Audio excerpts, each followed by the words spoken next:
ගොඩක් අය ඉල්ලා තිබුණා මේ බටන් මස්රූම් වගා කරන ක්‍රමය පිළිබඳව තව දුරටත් විස්තර අරන් ඉන්න කියලා. මේ වීඩියෝ එකෙන් සියලු විස්තර මේකේ තියෙනවා. මුලින්ම අපි මේ පිදුරු අපි ජීවාණුහරණය කරගන්න ඕනේ. මේකට හොඳට වතුර දාලා සාමාන්‍ය විනාඩි 15ක් 20ක් විතර වගේ මේක හොඳට තඹ ගන්න ඕනේ. ඒතර මේ විදිහට ජීවාණුහරණය කරපු මේ පිදුරු අපි මේ පිදුරු වලට තමයි අපි මේ බටන් මස්රූම් බීජ එකතු කරන්නේ. මුලින්ම අපි මේ රිජිෆෝම් පෙට්ටියක් අරගෙන මේකට තට්ටු කිහිපයකට මේ විදිහට බීජ එකතු කර ගන්නවා. පළවෙනි තට්ටුවට බීජ දාලා ඊට පස්සේ නැවත පිදුරු තට්ටුවක් දාලා නැවත බීජ දානවා. මේ විදිහට බීජ අපි විසිරවලා ඊට පස්සේ මේකට උඩින් අපේ මේ කාස්ටිං කියන එක අපි එකතු කර ගන්න ඕනේ. මේ කාස්ටිං පිළිබඳව ලිපියක් දීලා තියෙනවා. මේ කොහොමද කාස්ටිං එක හදාගන්නේ කියලා.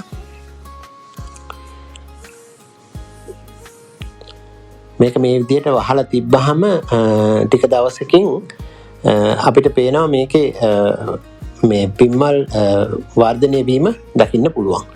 වසුන් දාන්න කලින් කාස්ටින් එක දාන්න කලින් මේ විදිහට මේ පේනවද මේ වලාකුළු වගේ ඇවිල්ලා තියෙන මේ බිම්මන් හට ගන්න උස් එක. කියන්නේ අපේ මේ බිම්මල පටන් ගන්න ආකාරය තමයි ඒකේ තියෙන්නේ. ඊට පස්සේ තමයි මේ අපි මේ මිශ්‍රණය මේකට දාන්නේ.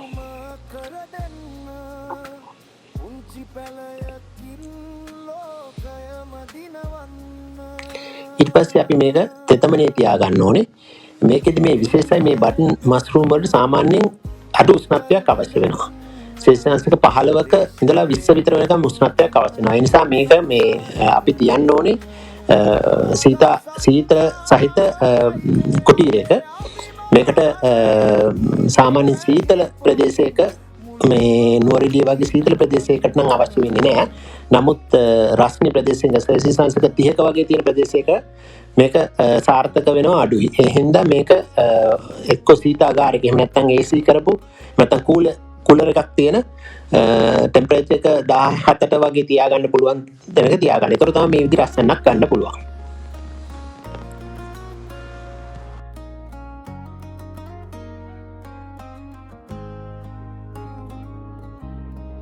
එන්න එකතු වෙන්න අත්වැල් බැඳ ගන්න